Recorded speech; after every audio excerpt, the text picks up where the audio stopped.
समान नागरिक संहिता क्या है? यानी uniform civil code, UCC. UCC ये क्या है? समान नागरिकता संहिता भारत के विधि आयोग ने देश के तमाम धार्मिक संगठनों के, यानी जो देश के जो तमाम धार्मिक संगठन है,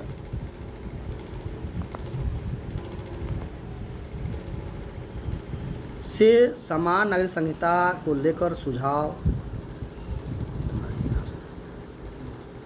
नागरिक संहिता दरअसल ये जो है एक देश एक कानून की विचारधारा पर आधारित है। एक देश एक कानून, एक देश एक कानून के विचारों पर आधारित है। जो यूसीसी जो है इसके अंतर्गत देश के सभी धर्म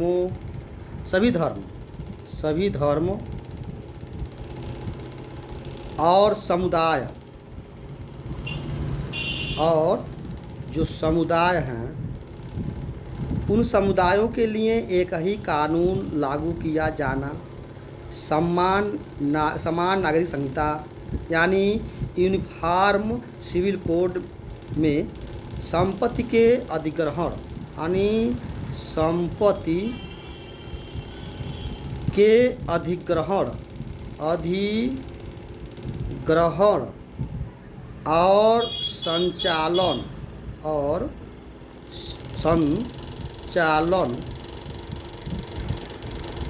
विवाह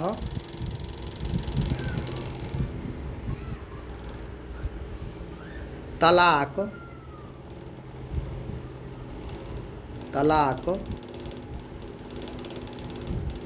और गोद लेना आदि को लेकर सभी के लिए एक समान कानून बनाया जाना है। इसको हमें आवश्यकता क्यों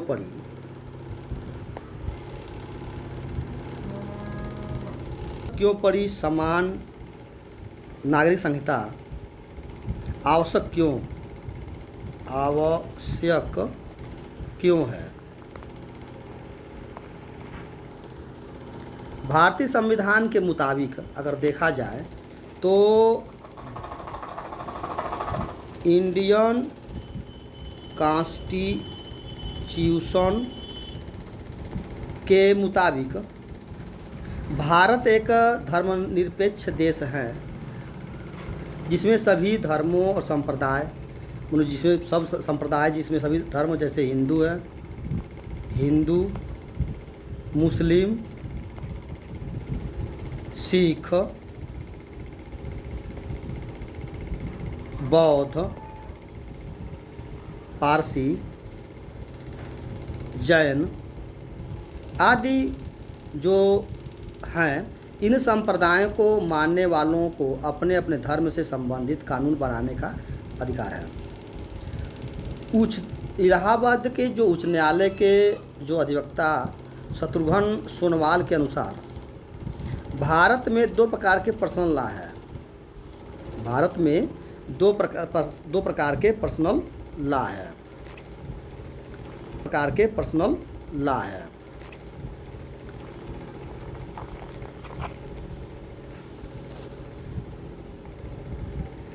पहला जो है हिंदू मैरिज एक्ट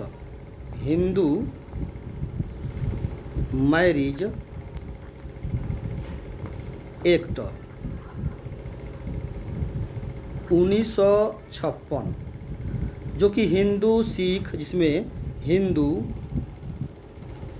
सिख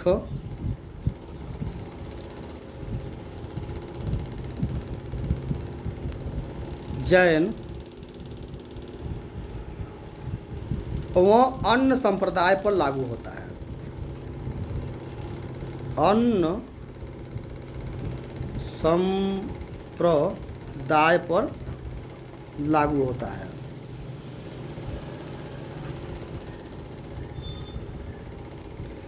जबकि जो दूसरा पर्सनल लॉ बोर्ड है वह है मुस्लिम धर्म को मानने वालों के लिए लागू होने वाला मुस्लिम पर्सनल लॉ बोर्ड है।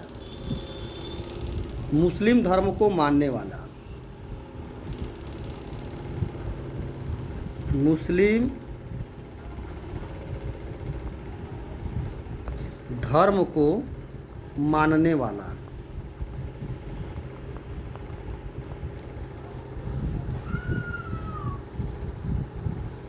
जो मुस्लिम लॉ बोर्ड से के नाम जाना जाता है, मुस्लिम लॉ बोर्ड के नाम से जाना जाता है। ऐसे में जब मुस्लिमों को छोड़कर अन्य सभी धर्मों और संप्रदाय के लिए भारतीय संविधान के प्रावधान के तहत बनाया गया हिंदू मैरिज एक्ट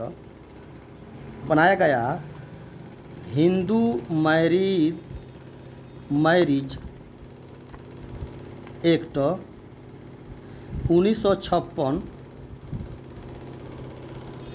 लागू हुआ तो मुस्लिम धर्म के लिए भी समान कानून लागू होने की बात की जा रही थी। अगर हम बात करते हैं कि किन किन देशों में समान नागरिक संहिता है, किन किन देशों में, तो हम ये देखेंगे कि किन किन देशों में है यूसीसी।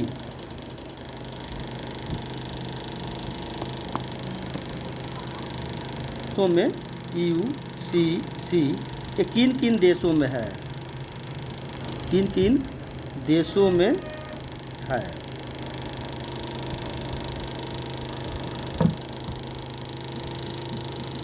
यह समान नागरिक संहिता का पालन कई देशों में होता है, जिसमें है पाकिस्तान, बांग्लादेश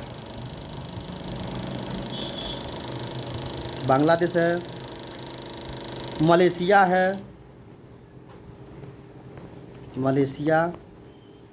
तुर्की है,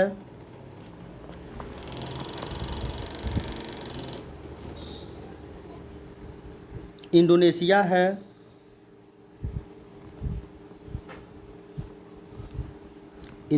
है, सूडान है, मिस्र है,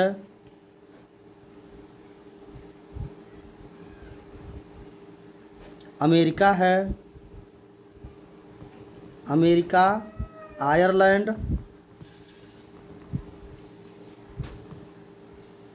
आदि ये जो देश है, इन देशों में यूसीसी लागू हुआ है, ये इसमें शामिल है। इन सभी देशों में सभी धर्मों के लिए एक समान कानून है और किसी धर्म या समुदाय विशेष के लिए कोई अलग से कानून नहीं बनाया गया है।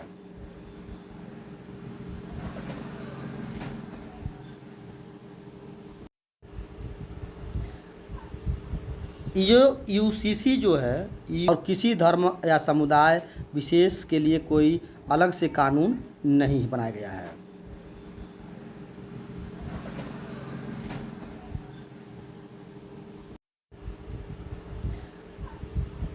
ये यूसीसी जो यूनिफॉर्म सिविल कोड पूरे देश में एक समान कानून लागू करता है। इसमें सभी धर्म के नागरिक के लिए विवाह, तलाक, गोद लेना, विरासत आदि के कानूनों को समान दिए जाने की प्रावधान है। संविधान के अनुच्छेद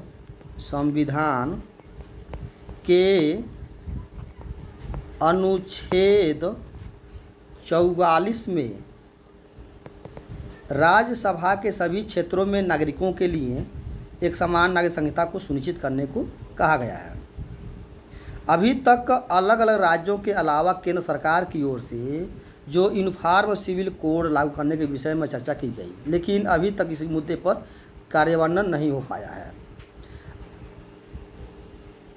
भारत में अभी सिर्फ एक राज्य है जिसे जो गोवा में पुर्तगाल सरकार के समय से ही यह यूनिफॉर्म सिविल कोड को लागू किया गया है। ये जब पुर्तगाल आए थे, पुर्तगाल के समय से ही यह civil code, uniform civil code लागू हुआ है केवल गोवा में।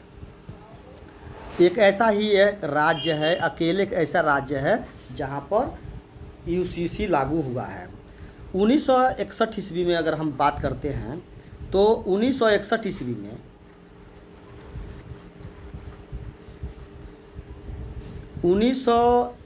ईस्वी में गोवा सरकार ने यूनिफॉर्म सिविल कोड के साथ ही बनी थी। भारतीय संविधान के भाग जो है, भारतीय संविधान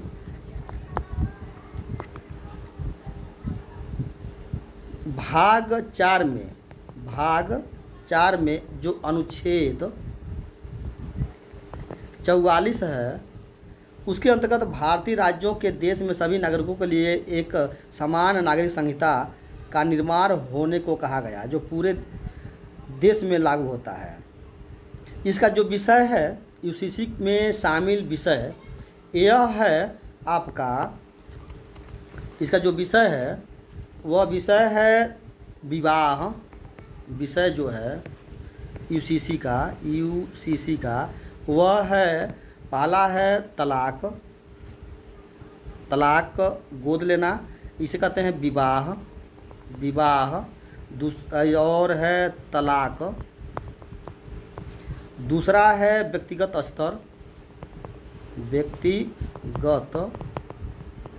स्तर। और तीसरा है संपत्ति का अधिकार और संचालन। संपत्ति का अधिकार एवं संचालन।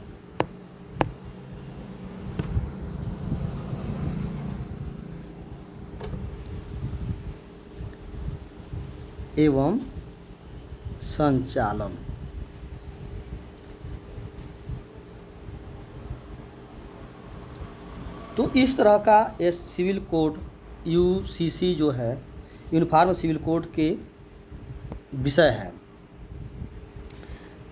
इसकी जो क्या फ़ायदे हैं सिविल कोड के, वह बात मैं बता रहा हूँ। सिविल कोड के जो फ़ायदे हैं,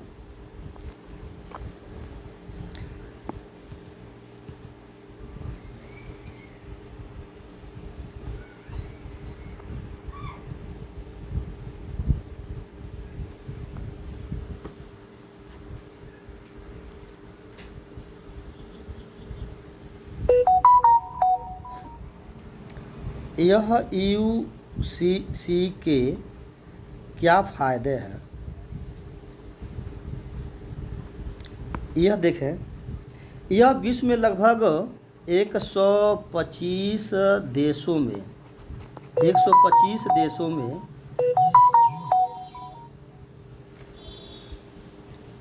समान यानी यूसीसी लागू होने का निम्नलिखित है लाभ है। पहला देश में यह इसका क्या है, कोड लागू से लाभ होंगे। पहला जो लाभ होंगे वह होंगे यूनिफॉर्म सिविल कोड लागू होने से सभी समुदाय के लोग, जितने भी समुदाय हैं, उन समुदायों के लोग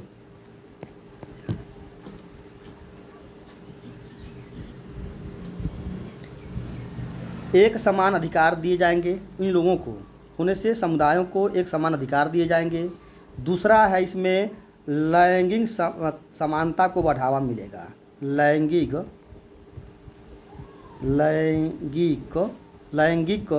समानता का बढ़ावा मिलेगा। तीसरा इसमें होगा,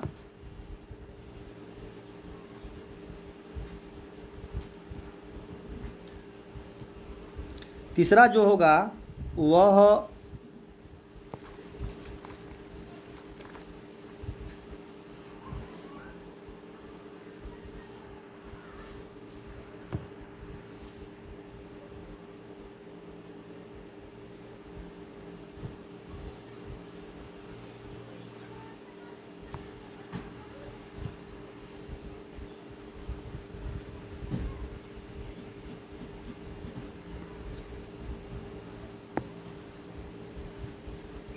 तीसरा जो है वह है समान नागरिक संहिता लागू होने से भारत की महिलाओं में, यानी भारत की महिलाओं में स्थिति का सुधार होगा, स्थिति का सुधार होगा। चौथा होगा कानून में सरलता, सरलता और स्पष्टता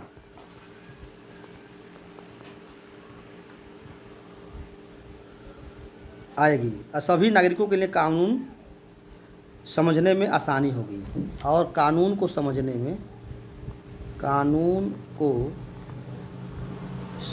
में आसानी होगी, पांचवा होगा व्यक्तिगत या धर्म कानून के आधार पर होने वाले भेदभाव को समाप्त किया जाएगा। जो व्यक्तिगत या धर्म के आधार पर जो होने वाले भेदभाव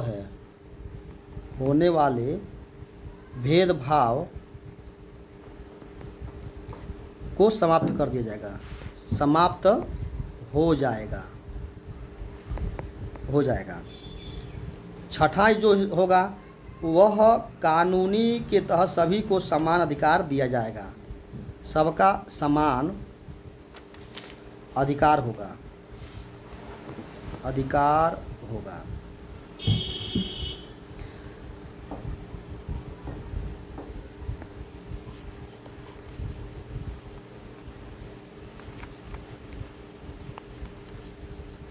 सातवां जो नंबर होगा,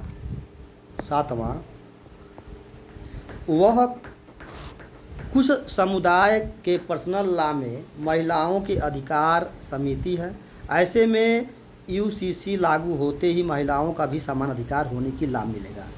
इसमें महिलाओं की लाभ मिलेगा,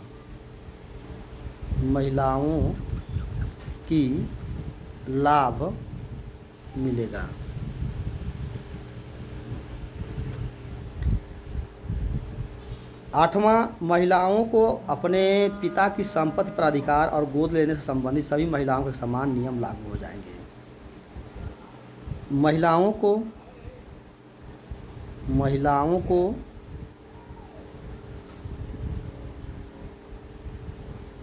अपने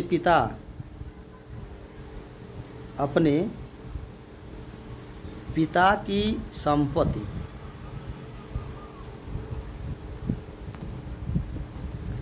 पर अधिकार और गोद लेने से संबंधित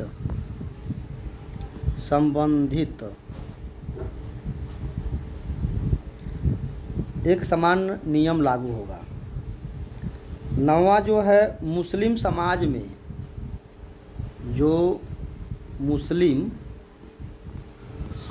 में बेटी की शादी की न्यूनतम आयु 9 साल है। मुस्लिम समाज में बेटी की शादी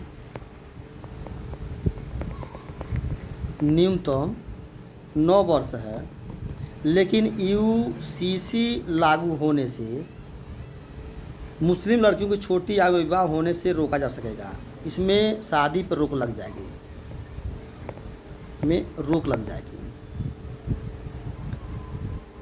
दसवां जो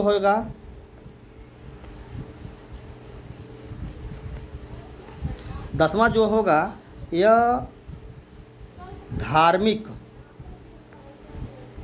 दसवां जो नंबर है वह धार्मिक रूढ़ियों के कारण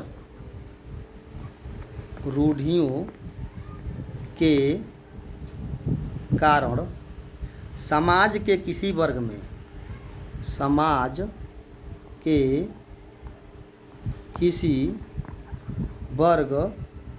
के अधिकारों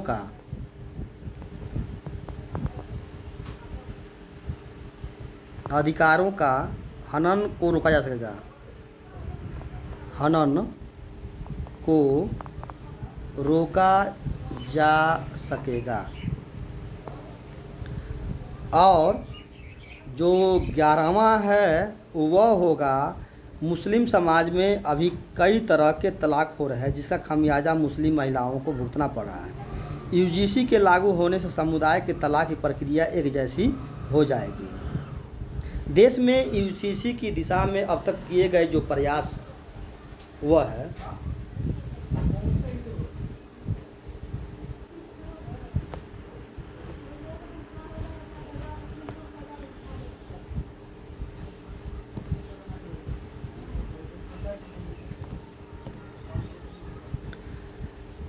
कह रहा है कि देश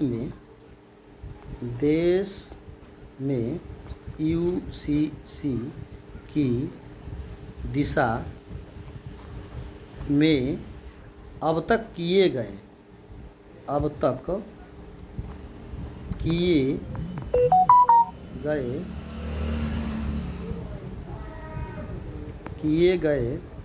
प्रयास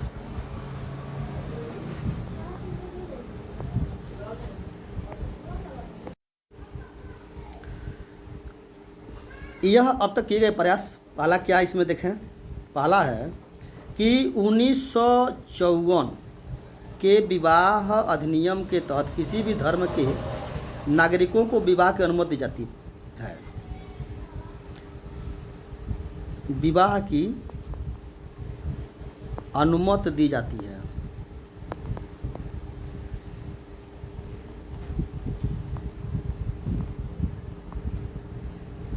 यह अधिनियम भारतीय नागरिकों की धार्मिक रीति रिवाजों से हटकर विवाह करने का अधिकार देता है।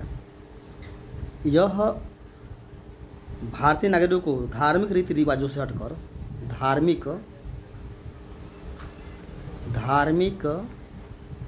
रीति रिवाजों से हटकर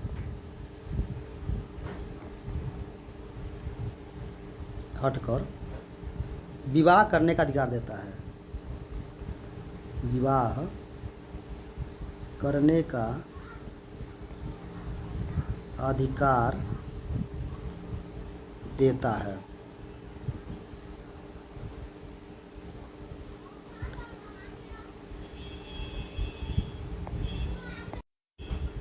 दूसरा है 1985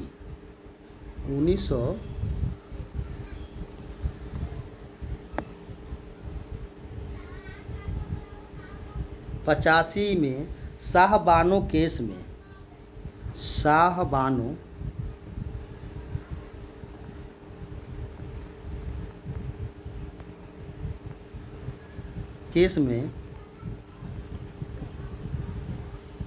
शाहबानो को उसके पति ने भरण पोषण देने से इनकार कर दिया और सीआरपीसी की धारा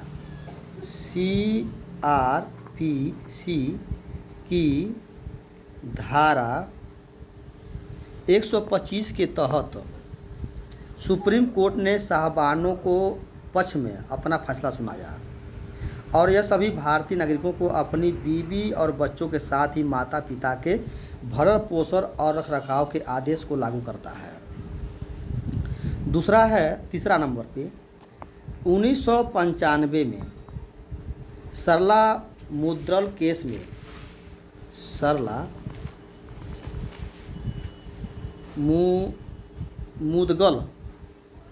मुद्गल केस में सुप्रीम कोर्ट ने अपने फैसले के साथ 2019 के पाउलो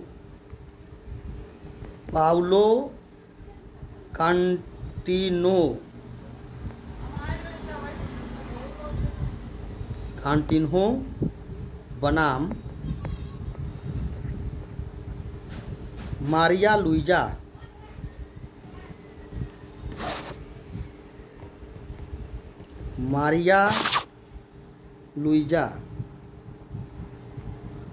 वेलेंटीरा मामले में यूजीसी को लागू किए जाने को कहा।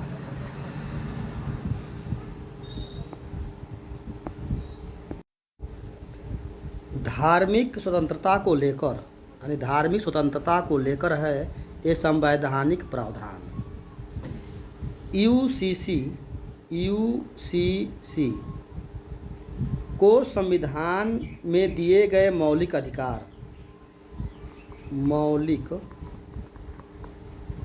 अधिकार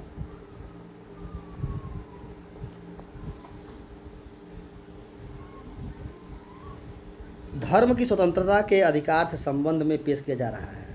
इंडियन कॉन्स्टिट्यूशन में, यानी जो इंडियन कॉन्स्टिट्यूशन है,